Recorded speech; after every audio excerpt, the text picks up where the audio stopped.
परिचय। कमल और दीप ट्रेन में यात्रा कर रहे हैं। उसी समय एक ट्रेन पास की पटरी से गुजरती है। कमल, ट्रेन की सीटी कितनी जोरदार है। हाँ, सचमुच ये सहनीय नहीं है। दीप, मैं तुमसे कुछ पूछना चाहता हूं। हाँ कमल, अवश्य। जब ट्रेन हमारे पास से गुजरती है, इसकी ध्वनि काफी तेज होती है और जब दूर चली जाती है तो इसकी ध्वनि मंद पड़ जाती है। क्या तुम मुझे इसके बारे में बता सकते हो? ठीक है कमल, मैं तुमको बता दूंगा। ये डॉपलर प्रभाव के कारण होता है। ट्रेन ध्वनि तरंग उत्पन्न कर रही थी जो डॉपलर प्रभाव के कारण हो रहा था। ट्रेन से उत्पन्न होने वाली ध्वनि तरंगें हम तक पहुंच रही थीं। इसकी वजह से ध्वनि तरंगों की आवृत्ति में स्थायी विस्थापन हुआ। जब ट्रेन नजदीक आई तो ध्वनि तरंग प्रबल हो गई और जब वो दूर गई तो ध्वनि तरंग मंद पड़ गई। ये काफी रोचक है। मैं इसके बारे में बहुत कुछ जानना चाहता हूं। विद्यार्थियों, आज हम तरंग प्रकाशिकी के बारे में अध्ययन करेंगे।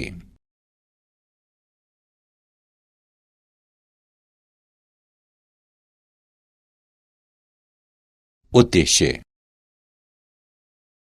इस पाठ के अंत में आप निम्न करने में सक्षम हो जाएंगे। तरंगाग्र को परिभाषित करना, हाइगेंस के सिद्धांत को जानना, समतल तरंगों के अपवर्तन और परावर्तन को समझना, लेंस और प्रिज्म में समतल तरंगाग्र का वर्णन करना, डॉपलर प्रभाव को समझना, विद्युत चुंबकीय तरंगों का वर्णन करना, तरंगों के कला संबद्ध और कला असंबद्ध योग को समझना, प्रकाश तरंगों के व्यक्तीकरण का वर्णन करना, यंग के द्विध्रुवी प्रयोग का वर्णन करना और नियमित व्यतिकरण के लिए शर्तों की व्याख्या करना।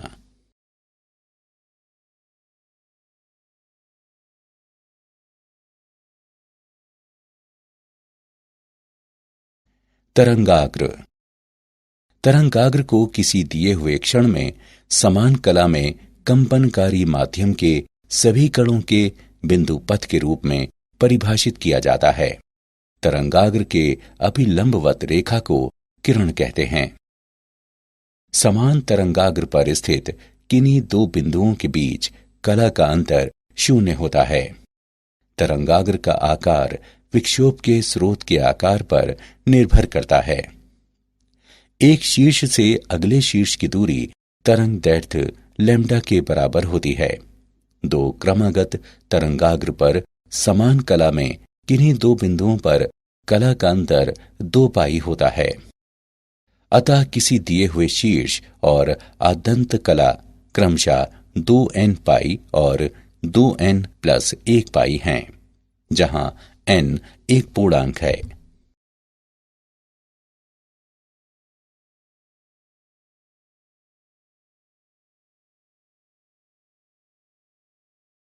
तरंगाग्र के प्रकार। विभिन्न प्रकार के तरंगाग्र होते हैं जो निम्न हैं। गोलाकार तरंगाग्र। किसी बिंदु स्रोत से विकीर्ण प्रकाश तरंग के तरंगाग्र को स्रोत के संकेंद्री गोलाकार सतह द्वारा प्रदर्शित किया जा सकता है। समतल तरंगाग्र। स्रोत बिंदु से बहुत अधिक दूरी पर गोलाकार तरंगाग्र की त्रिज्याएं बहुत बड़ी होती हैं और इस छोटे भाग को समतल माना जा सकता है। बेलनाकार तरंगाग्र। एक रेखा स्रोत किसी स्रोत के साथ बेलनाकार तरंगाग्र समाक्षीय उत्पन्न कर सकता है।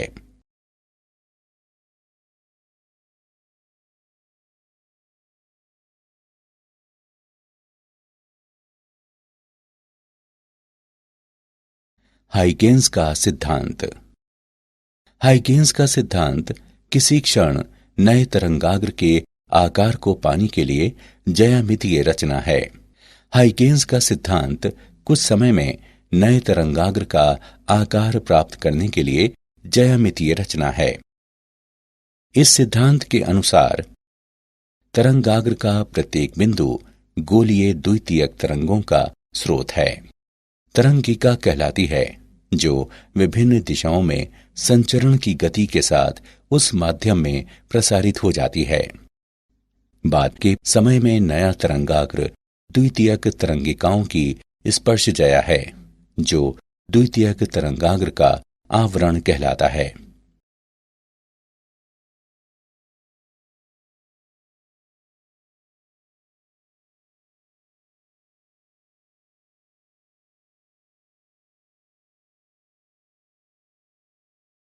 समतल सतह पर तरंगों के परिवर्तन का नियम।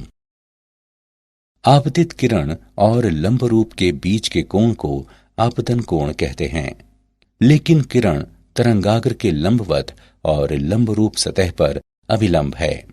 यहाँ आपतन का कोण आपतित तरंगाग्र ए बी और सतह पी क्यू के बीच का कोण है। उसी प्रकार आपतन कोण परावर्तित तरंगाग्र सी डी और सतह पी क्यू के बीच का कोण है। अब त्रिभुज बी ए सी और डी ए सी की ज्यामिति से ए डी बराबर बी सी और ए डी बराबर ए सी हम कह सकते हैं कि ये सर्वांग सम त्रिभुज हैं। यहां आपतन कोण बराबर परावर्तन कोण, साथ ही आपतित किरण, परावर्तित किरण और लंबरूप सभी एक ही सतह पर हैं। यहां तरंग का सिद्धांत समतल सतह पर परावर्तन के नियम को सत्यापित करता है।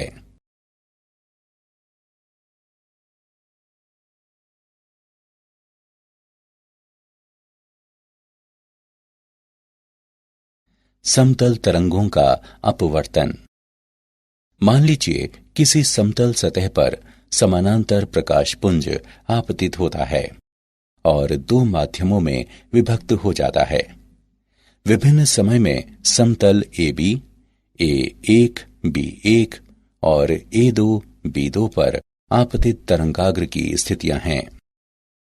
तरंगाग्र ए बी में बिंदु बी एक हाइगेंस तरंगिका उत्पन्न होकर बी बी डैश दूरी पर समय टाउ में द्वितीय माध्यम में विचरण करेगी, ताकि सतह एक्स वाई पर बिंदु ए डैश के साथ तरंगाग्र ए से प्रथम माध्यम में विस्तारित होता है। चूंकि ए और बी त्रिज्याओं वाली दो तरंगिकाएं असमान माध्यम में विचरण करती हैं और वे क्रमशः V1 और V2 की विभिन्न गतियों में विचरण करती हैं। स्थिति 1, यदि माध्यम 2 प्रकाश के दृष्टिकोण से माध्यम 1 की तुलना में सघन है तो V1 बड़ा है V2 से और यहां A डैश बड़ा है B डैश से। किरणें लंबरूप की ओर मुड़ जाती हैं। स्थिति 2, यदि माध्यम 2 प्रकाश के दृष्टिकोण से माध्यम 1 की तुलना में विरल है तो V1 छोटा है V2 से और यहां A डैश छोटा है B डैश से। किरणें लंबरूप की ओर से हट जाती हैं। दूरी A डैश बराबर V1 टाउ बराबर लैम्डा 1 माध्यम 1 में प्रकाश तरंग का तरंगदैर्घ्य। दूरी B डैश बराबर V2 टाउ बराबर लैम्डा 2 माध्यम 2 में प्रकाश तरंग का तरंगदैर्घ्य। अतः V1 बटे V2 बराबर लैम्डा 1 बटे लैम्डा 2, या इसे इस प्रकार से लिखा जा सकता है V1 बटे लैम्डा 1 बराबर V2 बटे लैम्डा 2 बराबर न्यू। उपर्युक्त व्यंजक दर्शाता है कि अपवर्तन के दौरान प्रकाश तरंग की आवृत्ति अपरिवर्तित रहती है। जब प्रकाश तरंग सघन माध्यम में अपरिवर्तित होती है, तरंगदैर्घ्य कम हो जाती है और जब प्रकाश तरंग विरल माध्यम में अपरिवर्तित होती है तो तरंगदैर्घ्य बढ़ जाता है।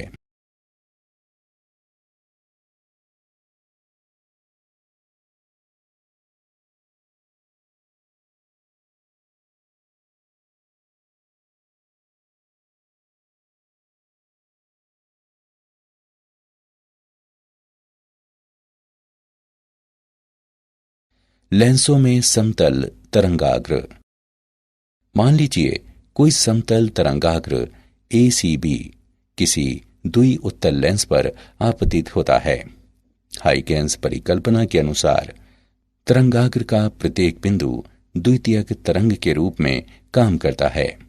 ये द्वितीयक तरंगें लेंस की विभिन्न परतों से होकर गुजरेंगी। किसी द्वितीय तरंग को हवा में CP1 लेंसों में P1 P2 से होकर गुजरने में जितना समय लगता है उतना ही समय तरंगों को AX प्लस XT से होकर हवा में गुजरने में लगेगा। अतः सभी द्वितीय तरंगें आपतित समतल तरंगाग्र ACB से DP2E तक पहुंचने में समान समय लगेगा। अतः DP2E अपवर्तित तरंगाग्र है। ये तरंगाग्र प्रकृति में अभिसरित होता है।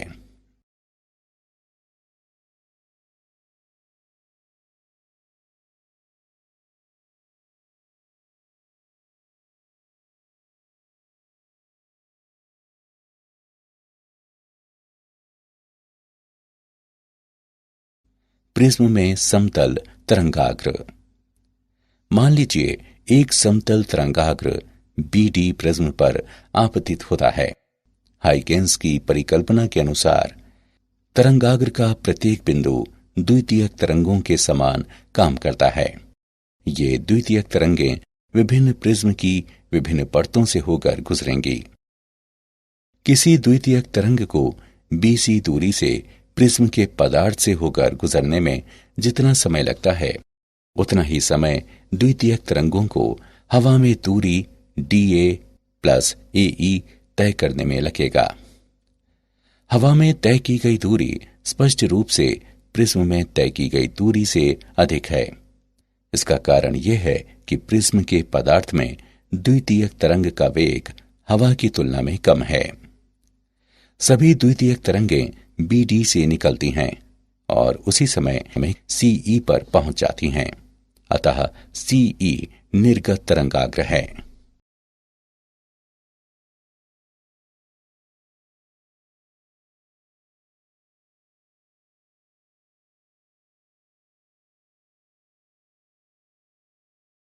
डॉपलर प्रभाव।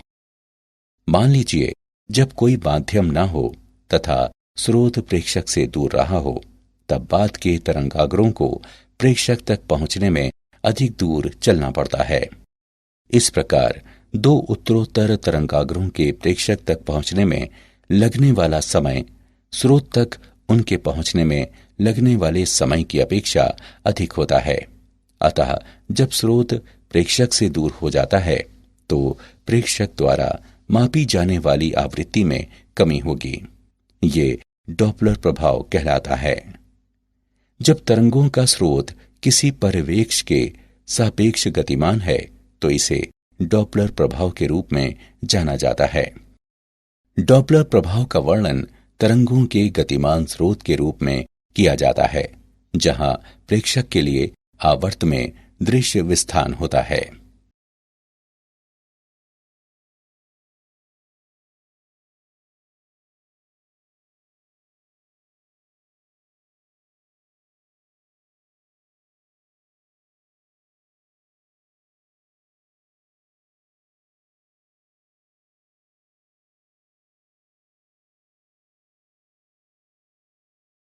अवरक्त विस्थापन और नीला विस्थापन।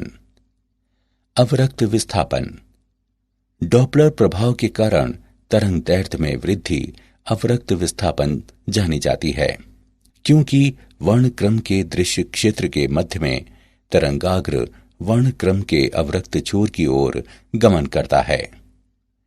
नीला विस्थापन प्रेक्षक की ओर से गतिमान स्रोत से तरंगें प्राप्त होती हैं।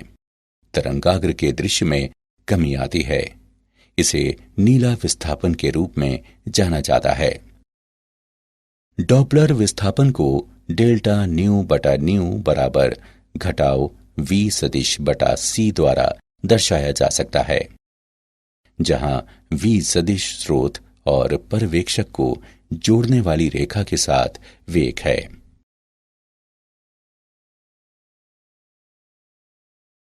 विद्युत चुंबकीय तरंगें।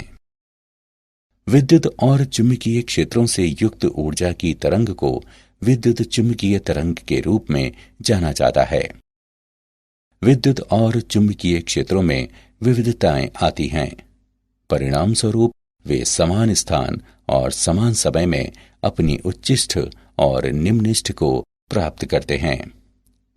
विद्युत और चुंबकीय क्षेत्रों की दिशाएं एक दूसरे के लंबवत और तरंग के संचरण की दिशा में होती हैं। ये तरंगें प्रकृति में त्रियक होती हैं।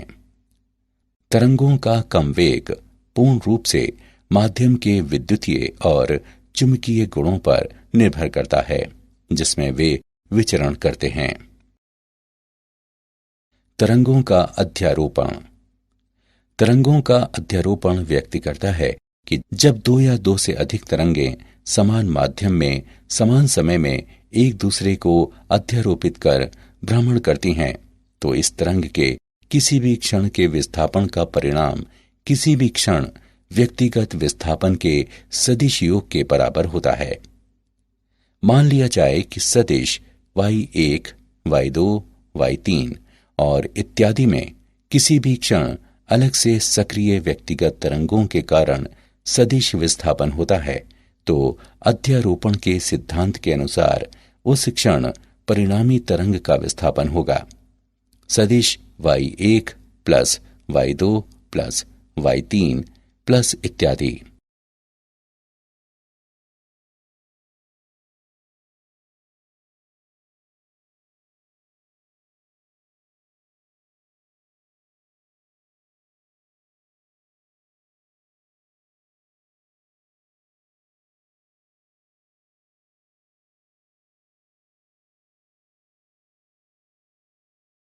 तरंगों का कला संबद्ध और कला असंबद्ध स्रोत।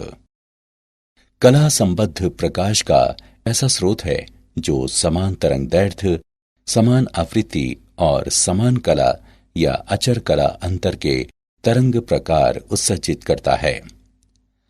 कला संबद्ध स्रोतों की उत्पत्ति के लिए दो निम्न सामान्य विधियां हैं। तरंगाग्र के विभाजन द्वारा। इस पद्धति में दर्पण, लेंस या प्रिज्म के उपयोग द्वारा तरंगाग्र को दो या अधिक भागों में बांटा जाता है। आयाम के विभाजन द्वारा। इस पद्धति में आपतित पुंज को दो या उससे अधिक आंशिक परावर्तन या अपवर्तन द्वारा विभाजित किया जाता है। ये विभाजित भाग विभिन्न मार्गों पर भ्रमण करते हैं और एक दूसरे के साथ व्यतिकरण करते हैं। कला असंबद्ध स्रोत फोटोनों के बीच की कलाओं के नियमित और यादृच्छ परिवर्तन के साथ प्रकाश का उत्सर्जन करते हैं। टंगस्टन फिलामेंट और साधारण प्रतिदीप्त ट्यूब कला असंबद्ध प्रकाश उत्सर्जित करते हैं।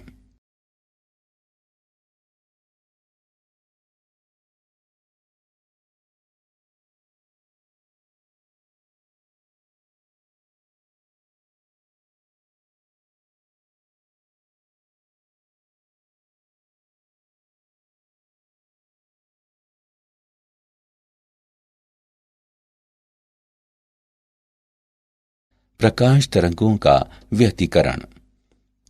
प्रकाश का व्यतिकरण दो कला संबद्ध स्रोतों से आने वाली प्रकाश तरंगों के अध्यारोपण के कारण उत्पन्न माध्यम में प्रकाश ऊर्जा के पुनर्वितरण की परिघटना है। व्यतिकरण के दो प्रकार होते हैं, रचनात्मक व्यतिकरण और विनाशक व्यतिकरण।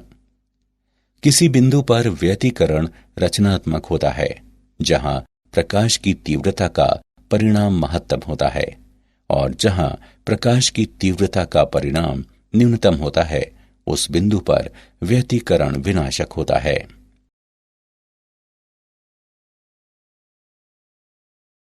रचनात्मक और विनाशक व्यतिकरण। रचनात्मक व्यतिकरण जिस बिंदु पर प्रकाश की तीव्रता का परिणाम महत्तम होता है उसे रचनात्मक व्यतिकरण कहते हैं। रचनात्मक व्यतिकरण के लिए फाई बराबर 2n पाई या p बराबर n लैम्डा जहां n बराबर 0, 1, 2, 3 आदि हैं। फाई बराबर कला का अंतर, p बराबर पथांतर, लैम्डा बराबर प्रकाश का तरंगदैर्घ्य।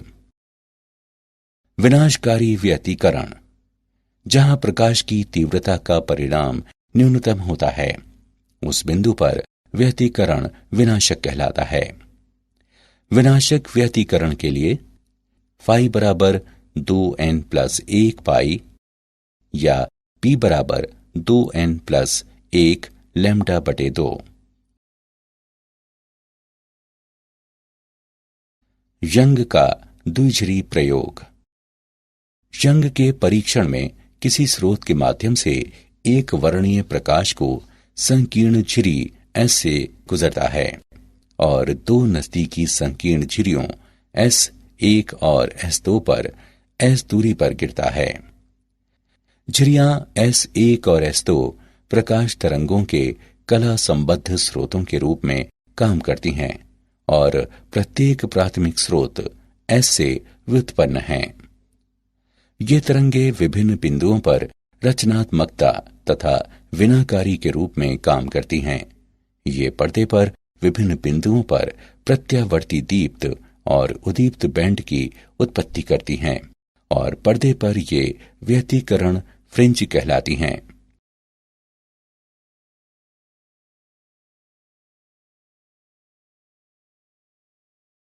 यंग की द्विझिरी प्रयोग में गणितीय विश्लेषण।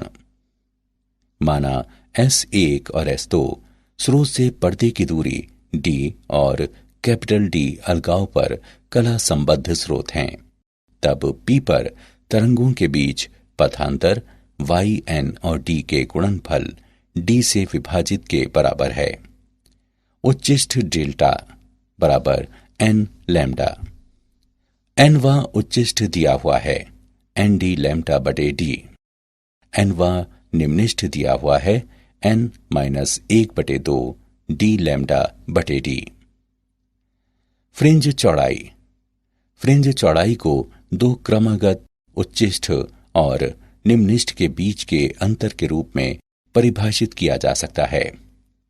बीटा बराबर yn+1 yn, जो कैपिटल D λ/d के बराबर है। कोणीय फ्रिंज चौड़ाई दिया हुआ है β/d, ये λ/d के बराबर है। श्वेत प्रकाश का उपयोग। जब किसी झिरी को प्रकाशवान करने के लिए श्वेत प्रकाश का इस्तेमाल किया जाता है तो हम केंद्रीय श्वेत फ्रिंज के एक व्यतिकरण पैटर्न को प्राप्त करते हैं, जिसके दोनों तरफ एक समान रंगीन फ्रिंज और फिर समरूप प्रकाश प्राप्त करते हैं।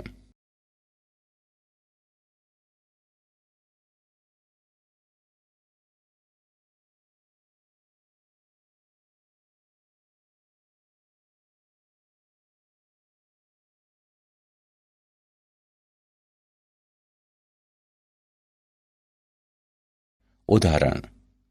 हम यंग के द्विझिरी प्रयोग पर एक उदाहरण लेते हैं। यंग के प्रयोग में 3 मिलीमीटर की झिरियों को 480 नैनोमीटर तरंग दैर्ध्य के प्रकाश द्वारा अलग किया जाता है। झिरी की सतह से 2 मीटर की दूरी पर पड़ता है। केंद्रीय दीप्त फ्रिंज की तुलना में 8वें दीप्त और तीसरे उद्दीप्त फ्रिंज के बीच की दूरी ज्ञात करें। हम इसका हल देखते हैं। केंद्र से 8वें फ्रिंज की दूरी 8d λ/d के बराबर है। केंद्र से तीसरे फ्रिंज की दूरी 5d λ/2d के बराबर है। हम पाते हैं y बराबर y8 y3। मान रखने पर और गणना करने पर हम पाते हैं y बराबर 11d λ/d।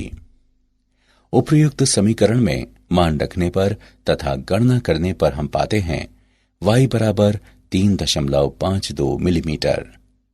यहाँ केंद्रीय दीप्त फ्रिंज की तुलना में 8वें दीप्त और तीसरे उद्दीप्त फ्रिंज के बीच की दूरी 3.52 मिलीमीटर है।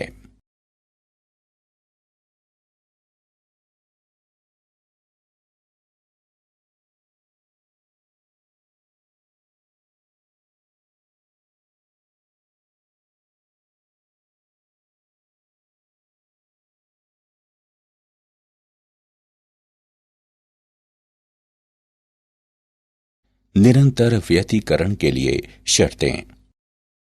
लगातार और स्थायी रूप से व्यतिकरण प्राप्त करने के लिए निम्नलिखित आवश्यक शर्तें हैं। प्रकाश का एक वर्णीय होना चाहिए। यदि ऐसा नहीं है तो फ्रिंज के रंग अतिव्याप्त हो जाएंगे।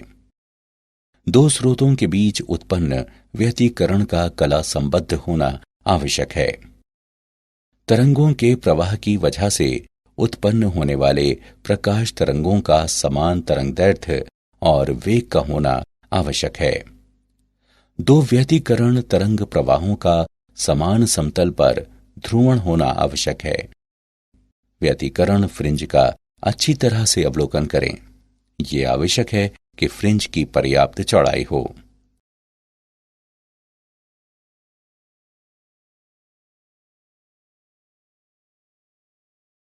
क्या आप जानते हैं, निर्माण के दृष्टिकोण से लेंस का आकार गोलीय सतह का होता है, जबकि सिद्धांत के मुताबिक आदर्श सतह आस्फेरिक होनी चाहिए। लंब की ओर मुड़ने पर प्रकाश की गति धीमी हो जाती है और तरंगदैर्घ्य लघु हो जाता है जब सघन माध्यम में प्रवेश करता है। पुल के उस पार या किसी अन्य बाधक से तरंगों का परावर्तन होने की वजह से व्यतिकरण पैटर्न बनता है जो स्थिर तरंग कहलाता है। इसमें तरंग का शीर्ष हटकर गतिमान नहीं होता है।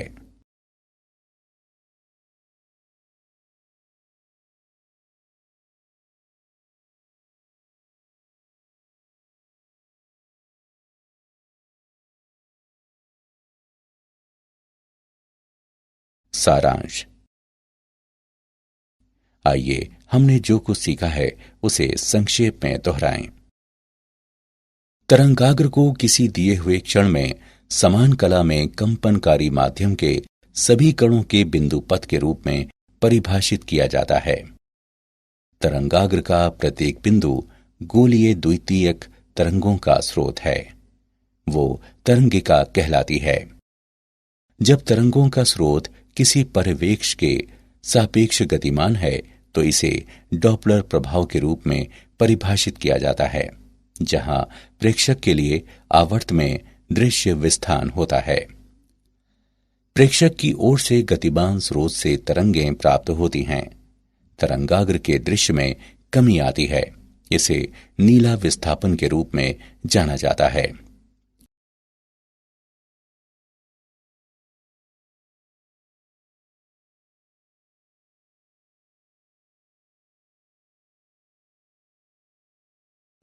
विद्युत और चुंबकीय क्षेत्रों से युक्त ऊर्जा की तरंग को विद्युत चुंबकीय तरंग के रूप में जाना जाता है। कला संबद्ध प्रकाश का ऐसा स्रोत है जो समान तरंगदैर्घ्य, समान आवृत्ति और समान कला या अचर कला अंतर के तरंग प्रकार उत्सर्जित करता है। प्रकाश का व्यतिकरण दो कला संबद्ध स्रोतों से आने वाली प्रकाश तरंगों के अध्यारोपण के कारण उत्पन्न माध्यम में प्रकाश ऊर्जा के पुनर्वितरण की परिघटना है।